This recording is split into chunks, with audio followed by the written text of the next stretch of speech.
The house was filled with the usual evening sounds: the crackle of the kettle, the noise of the dishwasher, the dim light that lingered on the smooth, clean floors. Jennifer carefully put her gardening gloves back in place, making sure that no detail disturbed the neat order she'd created here over the years. It was one of those little things that had brought her comfort in recent years. She'd finished her garden chores earlier than usual, and Gary, as was often the case lately, had left for another meeting or gathering without even bothering to give her a heads up. Jennifer was used to his disappearances, his late returns, and his excuses that work was slow, that clients needed more time, that things weren't going as smoothly as they should. Gary had a way of convincing her of the necessity of these meetings, and she had long believed in his honesty, preferring not to ask questions and contenting herself with the rare evenings together.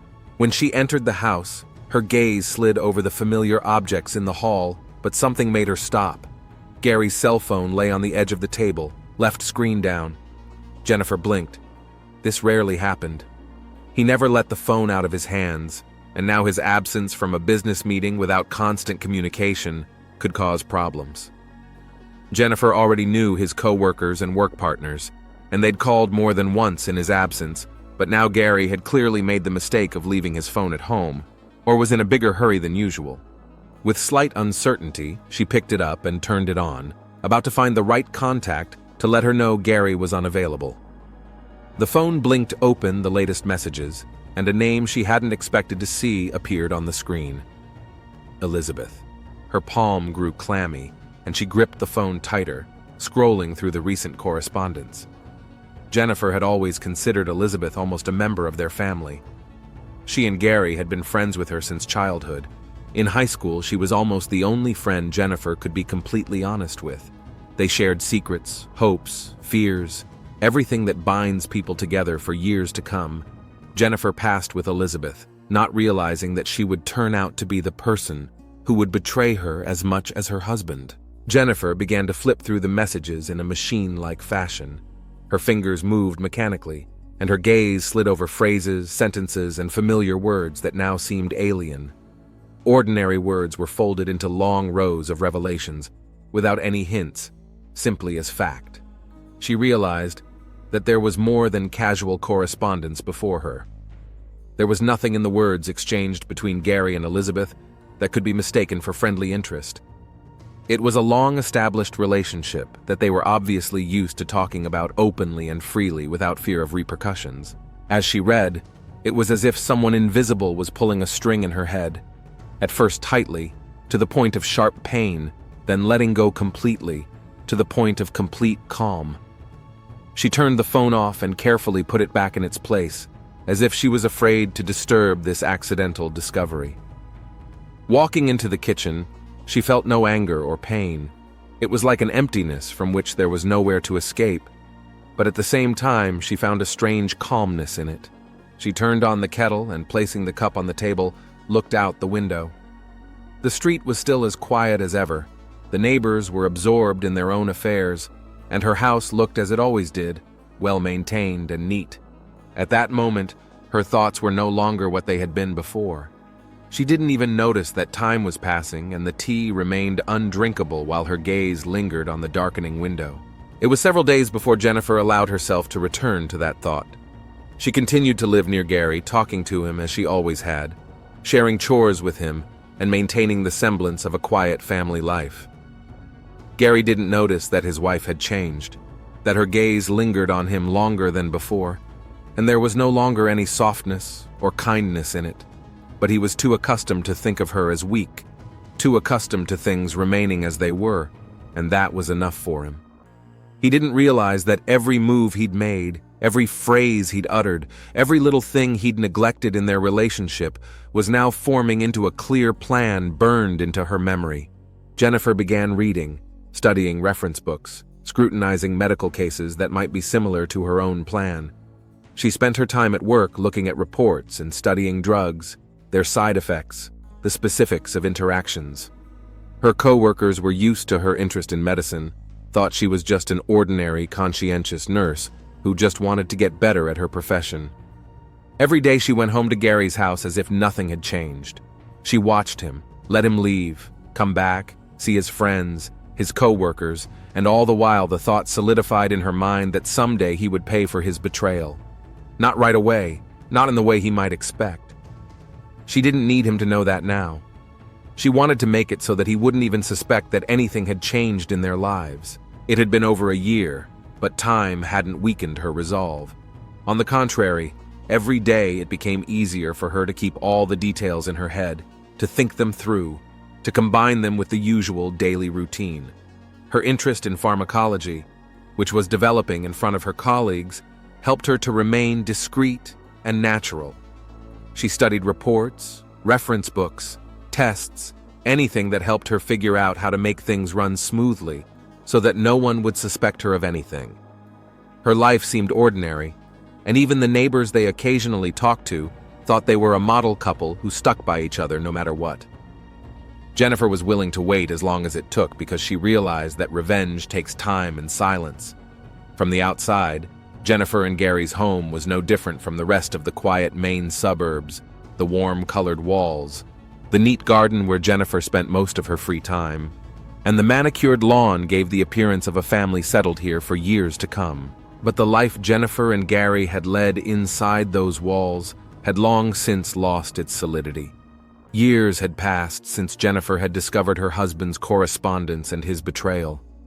Now their relationship had become a routine that both of them seemed content with. Without asking too many questions, Gary came home late, justifying it with his work, and didn't notice that his wife sometimes didn't even wait for him. He stopped paying attention to her coldness and rare glances, imbued with hidden thoughtfulness, which he wrote off to age or fatigue. For him, their life was peaceful, measured, and completely under his control. Jennifer, as before, remained close to him, and he did not suspect that her attachment to home and marriage has long given way to a hidden intention. Over the years, she'd learned to pick up on all the little things that might one day have been to her advantage. Jennifer knew her husband's schedule, knew when he took the headache medication the doctor had prescribed for him years ago, and saw how carefully he kept track of that intake by placing the bottle on the bedside table. She memorized every trip he made to the doctor, every prescription, went into the details of his condition, gathering information as if it were her responsibility. Before his eyes, she studied medical reference books and recommendations, and no one would have suspected that behind all this was not just professional curiosity, but a clear, almost mathematical calculation. Now their everyday life was planned down to the last detail, and every habit became a tool in her hands. She managed to adjust to his rhythm of life so that she became part of his daily routine without ever arousing his suspicion. During this time, she had gathered the paperwork necessary for all of his property to pass to her upon his death. They had updated the will a few years ago, and Gary was convinced he was doing it for her protection, not his own. Jennifer knew exactly what he had put in her name and kept all the papers in a safe place, in a folder that outwardly looked like normal medical records. She had a clear picture of how everything was going to happen.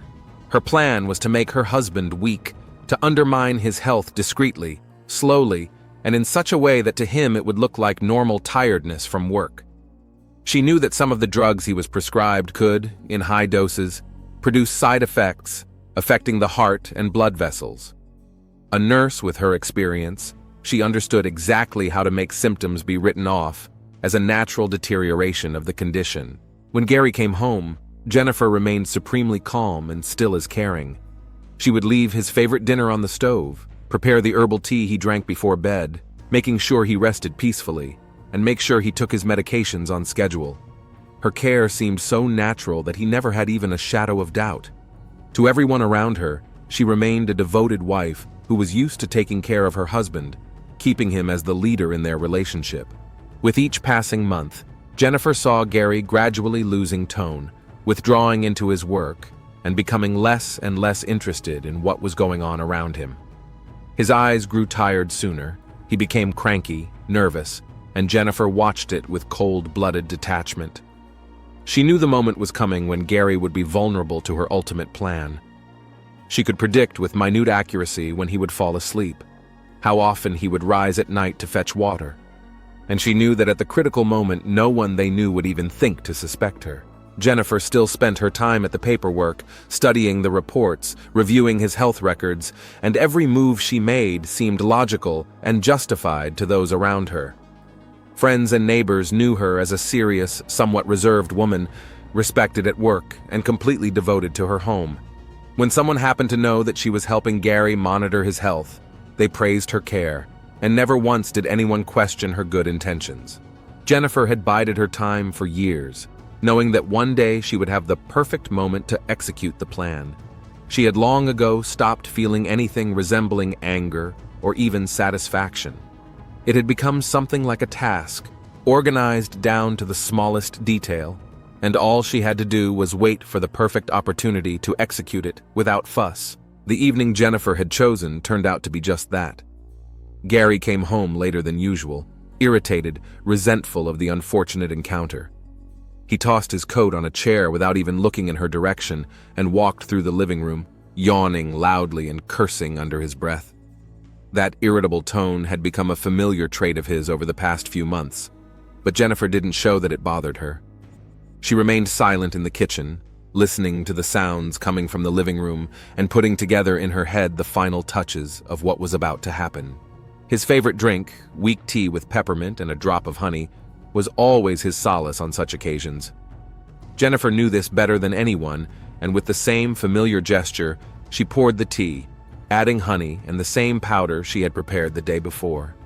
She waited for it to dissolve completely, watching the liquid remain as clear and familiar looking as ever.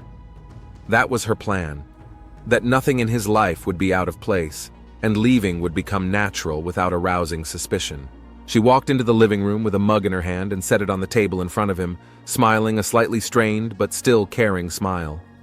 Gary cast a quick glance at her, not holding it longer than usual, and took the mug with his usual gratitude. He was preoccupied with himself, his failures and anger, and didn't notice that Jennifer was watching his every move, hiding her hands in the pockets of her apron. She watched him take the first sip, tilting the mug slowly, burning himself, wrinkling his nose, and then another as the tea began to cool slightly, and she felt a strange calmness spill into her chest that was only slightly unsettling, reminding her of the long years she'd spent on this moment. Everything seemed perfectly logical now, like part of a long-planned action. Gary gradually began to drink faster, leisurely undoing the top buttons on his shirt, and Jennifer sat across from him, scrutinizing his every movement, every gesture. He didn't realize that his usual reassurance was becoming his last. She didn't need to speak, to explain, to justify herself. Everything had already been decided, and now her hands were clean of any trace of it. She waited until he took the last sip, set the mug aside, and leaned back against the back of the couch, closing her eyes with a sigh. The first signs began to appear a few minutes later. Jennifer watched as his face changed slightly, his gaze losing its sharpness and the first drops of sweat appearing on his forehead. He lifted himself up, looking around as if trying to figure out what was going on, but immediately he leaned over, grasping his heart, and his breathing became ragged. She didn't rush to him right away, giving him time to let things look natural. It wasn't until a minute later, when he began to wheeze, that Jennifer jumped up from her seat and ran to the phone, barely feigning fright. "Gary, are you okay?" Her voice shook, but she controlled every tinge of panic, making it believable enough so that if anyone heard her, they would believe her fear. She dialed the ambulance number, reporting curtly and clearly that her husband had gotten sick, that he'd probably had a heart attack, that help was needed. Her voice shook, but her movements were steady, and when she finally hung up, she sank down beside Gary, holding his hand and whispering soothing words, as if hoping it would help him hold on until the doctors arrived. He couldn't hear her anymore. His breathing slowed, and after a few minutes he stopped breathing, leaving her alone in complete silence. Jennifer waited a couple more minutes, listening to the silence, then carefully stood up, looked around, and headed for the door to meet the ambulance, knowing her part was over. Gary was buried a week after the incident, surrounded by friends, co-workers, and few relatives, reserved and withdrawn in that almost silent farewell. Jennifer stood next to the casket, displaying a sad detachment that seemed natural and understandable to everyone. No one asked her questions. No one tried to penetrate the mask of grief she held so impeccably. Her face expressed restrained pain, as if she were completely broken by the sudden loss. But the very next day after the funeral, detectives knocked on her house. Jennifer was not surprised by their visit. Every time a death seems sudden and unexplained, the law demands an explanation. She discreetly invited them into the house, showing her willingness to help, and answered questions without a shadow of excitement. Two detectives sat before her. One of them, Robert Johnson, was an experienced investigator with a keen, penetrating eye that studied her face. The second detective, Linda Harper, was more interested in the details of the house and the things left behind by Gary. They complemented each other, making a coherent team, and Jennifer realized immediately that this investigation would require discretion. They began with the usual questions. How long had she and Gary been together? Had she noticed any signs of indisposition in her husband? What were his habits? What did he usually drink or eat before bedtime? Jennifer talked about his health in general terms, mentioning his prescribed medications, her efforts to take care of him, and how hard it was for her to watch his gradual decline. She talked about how they had tried to keep him healthy, how everything seemed to be under control until that evening. "Did you always have him so responsible?" Johnson asked, studying her carefully, as if searching for the slightest hint of a lie. "Yes," she nodded. "He tried to be punctual, to take care of himself and his health. I always thought we had everything under control, and if it hadn't been for this case..." Her voice shook, and she turned away, showing she was having a hard time with the conversation. The detectives made their notes, but the feeling that there were traces left in her house that might lead them to something important never left Johnson. He saw something unnatural in her behavior, a fine line between sincerity and alienation. He sensed that he was facing a person who was hiding something under a layer of restraint, but he couldn't figure out what it was. So he asked permission to look around the house. Jennifer agreed without further question, and with a look that said, "I have nothing to hide." She watched as the detectives went around the rooms, looking in closets, touching furniture, and picking up things Gary had left behind as evidence. They examined everything that lay in plain sight, but found nothing that would make them suspicious. Everything looked ordinary: documents, prescriptions, familiar things. Every detail was under control. But in the study, Johnson noticed a small box standing on the top shelf of a bookcase, and taking it in his hands, he found inside several old letters and notes, neatly tied with ribbon. "What are these?" he asked, showing Jennifer what he had found. "Old letters," she replied. "Gary wrote them to me in the early years of our marriage. I think he was trying to keep our relationship alive. I haven't read them in a long time. I don't see the point in revisiting the past." Her words were careful, as if she was really trying to shield herself from something painful. Johnson slowly untied the ribbon and began flipping through the letters, carefully reading the lines full of apologies, confessions, attempts to make amends. The letters seemed to reflect years of pain and regret, but there was also a hidden strength in them that encouraged Johnson to think that these feelings might not have disappeared, but simply remained in the shadows. On one of the notes Jennifer had written, he found the short phrase, "No matter how many years pass, I will not forget." And it gave him a strange feeling, as if he had stumbled upon something important.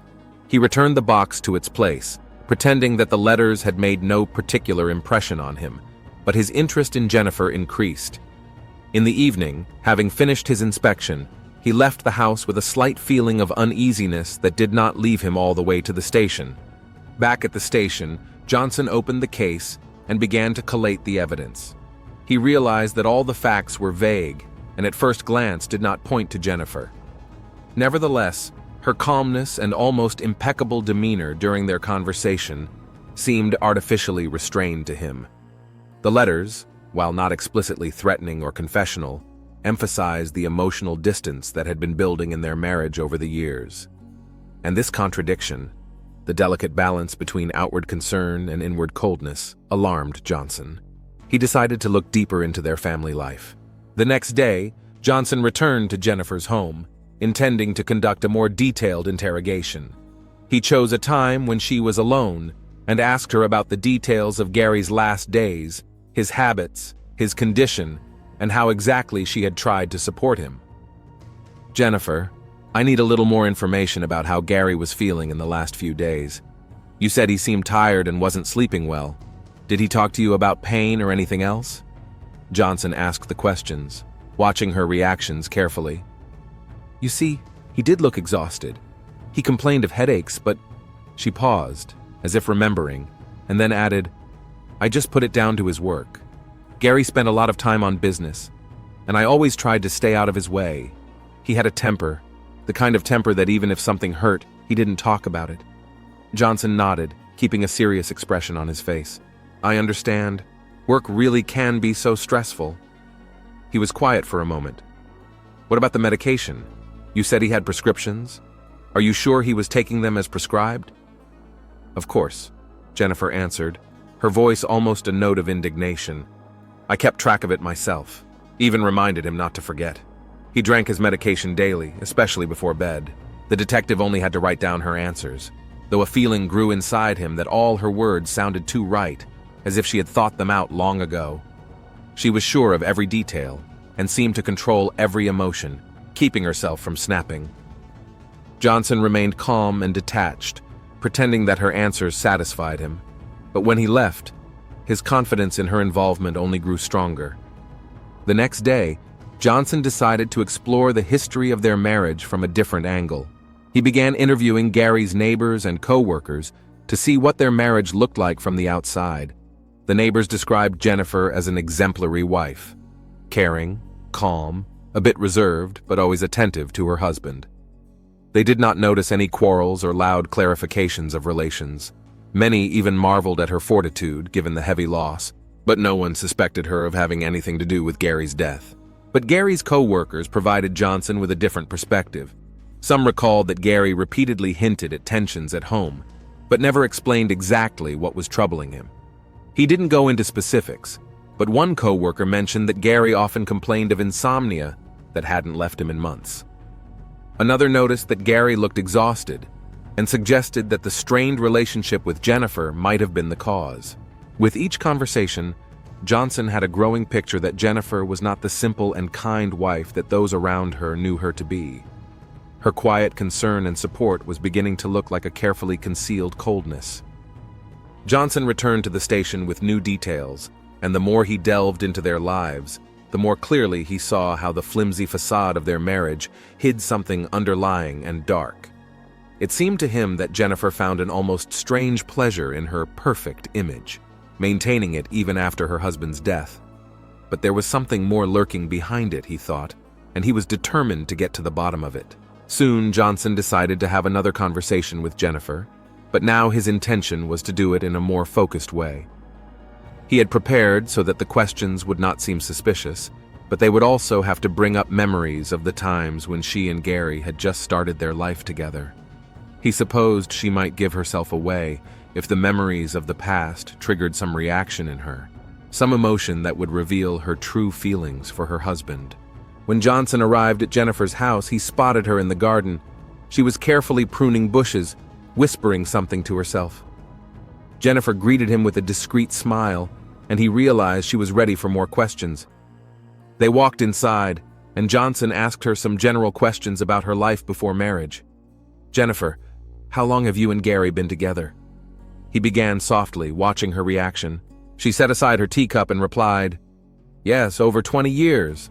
I met him in college. He was flamboyant, charismatic. At the time, I thought he was exactly the right man for me. Her words sounded emotionless, as if she were talking about someone else. I understand, Johnson nodded, pretending to be interested in her memories. You must have been through a lot together? Yes, she answered briefly, and then fell silent, as if absorbed in her own thoughts. Sometimes long marriages bring a lot of joy, but also a lot of difficulties, he continued, trying to shake her awake. Sometimes there are feelings that are hard to hold in. Everything happens in marriage, Jennifer said without looking up. The important thing is to hold on to each other and remember what you're doing it for. Johnson listened intently, realizing she was evasive. Her answers were too streamlined, as if she was anxious to preserve her image even in front of a stranger. He couldn't get into her thoughts, but he didn't give up and decided to ask her an unexpected question. Have you ever felt betrayed? He asked quietly. keeping his eyes on her. Jennifer froze for a second, but then answered, choosing her words carefully. I would say, there are times in life when things don't go according to plan, but you have to stay strong, no matter what's going on around you. The important thing is not to let it break you. Her face remained calm, but Johnson noticed her fingers tense on the arm of the chair. He didn't see it as a casual gesture, but as an internal tension she was trying to suppress. A clear picture was beginning to form in his mind. Jennifer was not only reserved, but willing to keep everything under control, even after her world had crumbled. Finished with the conversation, Johnson stood up, thanked her for her time, and headed for the door. But on the threshold, he turned around and cast one last glance at Jennifer, who remained seated in her chair, still with the cup in her hands, as if completely immersed in her thoughts. This conversation had prompted him to make a decision. He would contact her coworkers and see if there was anything unusual about her work practices. If Jennifer was indeed involved in her husband's death, her traces could show up in the little things she left outside the house. Back at the station, Johnson began reviewing Jennifer's work file. Her co-workers spoke highly favorably of her. Experienced, calm, reliable, and helpful. But one name caught his eye. A general practitioner Jennifer had worked with several years ago, before moving to her current position. He found the doctor's phone number and contacted him, hoping to get more information. When the doctor answered the phone, Johnson introduced himself and explained that he was interested in a recent case. The doctor, a middle-aged man with a soft voice, briefly explained that he had quit his job at the clinic and was now in private practice. When asked about Jennifer, he hesitated a bit, as if unsure if he should share his impressions. Jennifer. She'd always been a professional, but there were times when her interests went beyond her normal duties. I even brought it to her attention once, but she claimed it was just curiosity, like she needed to keep up with all the new medications. I think it's part of her nature. Johnson was wary. You mean she was more interested in medications than the other nurses? That's right. She was especially interested in cardiovascular medications, drugs with potent ingredients. Her questions sometimes surprised me. Sometimes they were about how these drugs might work in different dosages, what side effects might occur if you didn't follow the regimen. And you found that odd? Yes, but we had no reason to worry. After all, she always remained an attentive and caring nurse, and no one complained about her behavior. Maybe I've just been too old-fashioned about these things. The doctor hummed and said goodbye to the detective, wishing him luck with his investigation. Johnson put the phone away and thought for a moment. His assumptions were beginning to take shape. Jennifer had probably been preparing for something in advance, gradually gathering the information she needed. Her control over the situation didn't seem to have waned, even years later. To test his hunch, Johnson decided to visit the pharmacy where Jennifer was picking up prescription drugs for Gary. He hoped that maybe she wasn't always following the prescribed dosages and was taking something else that could have caused his health to deteriorate. The pharmacy confirmed that Jennifer was a regular customer. She carefully monitored her husband's prescription medications, but no one remembered her taking anything off-label. Nevertheless, the pharmacist recalled one occasion when Jennifer wondered if a heart maintenance drug could cause unnoticeable side effects in high doses if taken longer than usual. This question was answered, but her serious and cold tone seemed unusual to the staff member. The evidence was subtle but alarming, and Johnson realized he might need more than that to substantiate his suspicions. He decided that he would talk to Jennifer again, but this time he would start by reminding her of her interest in cardiovascular drugs and how carefully she cared for her husband's health, giving his medications almost professional attention. Back at her home, Johnson knocked on the door with a serious expression on his face. Jennifer greeted him calmly, but he noticed a shadow of concern flicker in her eyes. Jennifer led the detective into the living room, as she had on previous occasions, and offered him tea. Johnson, declining with a gracious smile, took a seat across from her and, wasting no time, began with the questions, which were much more direct this time. Jennifer, we've been looking into the history of the medical supplies you purchased for your husband, he said calmly, watching her face carefully. You seem to have been very diligent in monitoring his health. She nodded, shrugging slightly as if it were a matter of course. Of course, Detective. Gary's always had heart problems, and I've tried to do my best to keep him mindful of his health." "Wonderful." Johnson leaned forward slightly, as if genuinely interested. "But I was a little surprised at one point. The pharmacist who served you remembered that you had asked about the side effects of increasing the dosage of cardiovascular drugs." Jennifer tensed for a split second, but immediately regained her calm expression. "I work as a nurse, Detective, and it's important to me to know how medications can affect patients' health. It's a professional interest. And maybe I was thinking of Gary at the time, because he was taking these drugs on a regular basis." Johnson raised his eyebrows with mild interest. "I see. Though, of course, such attention to drugs that only your husband can take would seem to many people a bit peculiar." Jennifer smiled coldly, but her eyes remained perfectly calm. "I think that in a situation like this, Detective, any normal person would want to know more about what could help or hurt their loved one. And that's what you're trying to imply now, isn't it?" Johnson remained silent for a moment, meeting her hard gaze, and realized there was no hesitation or fear in her words. Jennifer seemed to have built a wall inside her that he couldn't overcome. He decided to ask the last question he hoped would knock her off balance. "Jennifer, I apologize for such a personal question, but have you ever felt that your husband has disappointed you? That your life could have turned out differently?" His gaze grew harder, as if he wanted to break through her mask. She lowered her eyes for a second, and Johnson could almost feel the faintest flicker of emotion in her expression. But when she looked up again, her face was as calm as ever. "All marriages go through difficulties," she answered quietly. "And we've had our problems, but I would never let it change the way I feel about Gary." Johnson nodded, realizing that he couldn't get more out of it this time. Jennifer walked him to the door and seemed to relax a little at the goodbye. But when the door closed behind him, she stood on the threshold for a long time, staring into the void, as if saying goodbye to something that no longer required her care and effort. For Johnson, the investigation was increasingly becoming a personal challenge. On the surface, Jennifer seemed like the perfect widow, calm, caring, cooperative. But he couldn't forget her reactions to his questions about the past, and her strange interest in the drugs she seemed to be studying not for work, but for some ulterior purpose. He needed more proof, more evidence of her involvement, but he felt she had left too few traces, and every step seemed a desperate attempt to untangle an invisible web. Johnson reached out to Detective Harper, and together they decided to revisit once more the old records from the hospital where Jennifer worked. He wanted more information about how she behaved with patients, her habits, what books or materials she ordered from the clinic's library. Among the old records, they found a few reports that Harper found curious. Jennifer often asked for access to scientific articles on toxicology, especially studies that described rare cardiovascular poisonings that only manifested with increasing doses. "Johnson, look here." Harper pointed him to the report.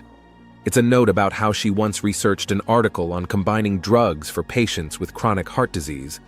It may not mean anything, but I have a strong feeling her interest wasn't just scientific." "So she was preparing," Johnson murmured, his confidence growing stronger with each detail he found. "I guess these aren't just random coincidences anymore." With that conclusion in mind, they decided to return to Jennifer's house for another inspection.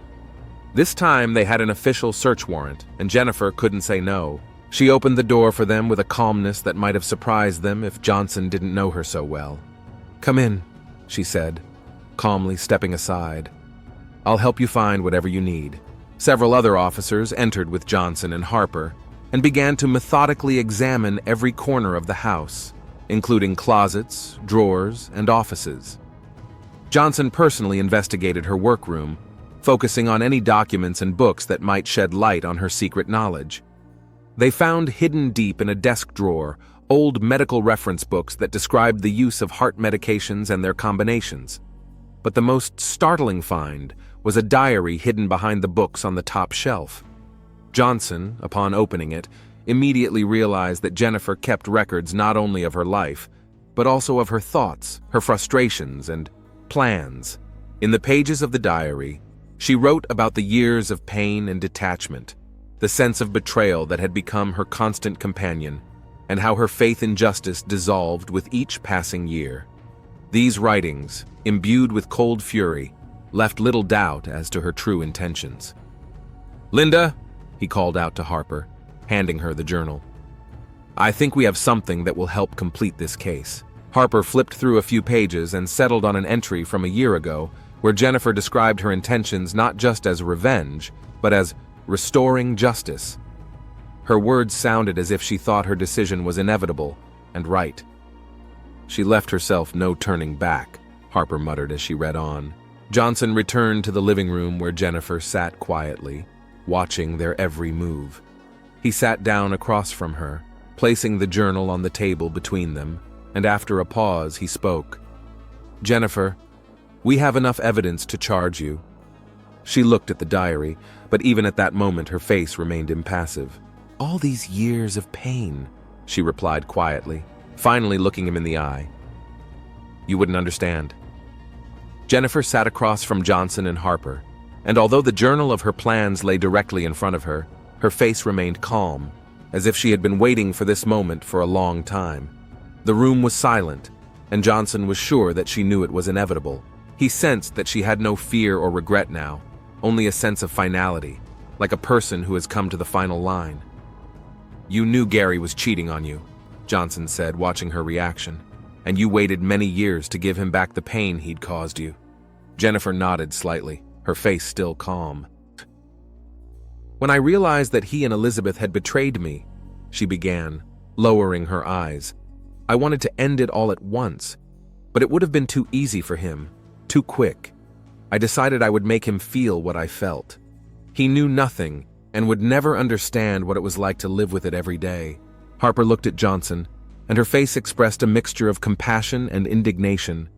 Jennifer's words seemed considered and clear, as if she had been preparing to say them for a long time. "Jennifer," Harper said cautiously, "that wasn't the only thing you wanted to give him back, was it?" Jennifer grinned, her lips quivering as if an old, long-suppressed emotion had awakened in her. "I wasn't just going to punish him. No, I needed him to feel vulnerable, to rely on me, to trust that I cared. He was used to everything going according to his plan, to me staying by his side, supporting him even when he was secretly humiliating me." She paused, and Johnson caught something like satisfaction in her gaze. "He stayed healthy, and I watched over it, with patience. He needed to feel that I stayed by his side, that I supported him," she continued, and there was an almost strange satisfaction in her voice. "Until his health began to fail, he didn't suspect a thing. He relied on me, and that was my revenge. That was my—" Johnson felt an icy numbness at her words.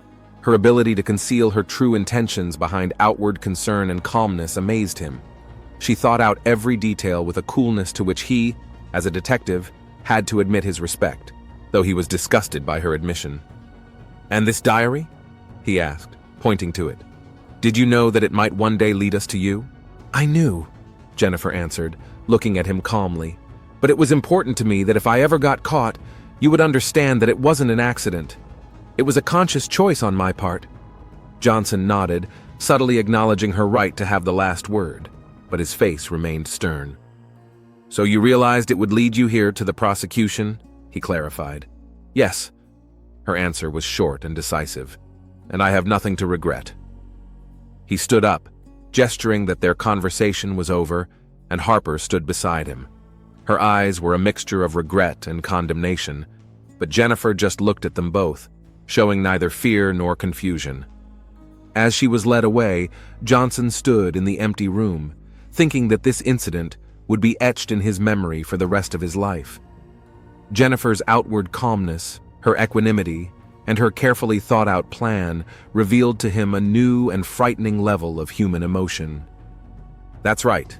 We decided that Jennifer would go unpunished, because the detectives had no direct evidence of her guilt, only circumstantial evidence and suspicion. I'll rewrite the ending so that Jennifer escapes arrest by remaining under suspicion but not being formally charged."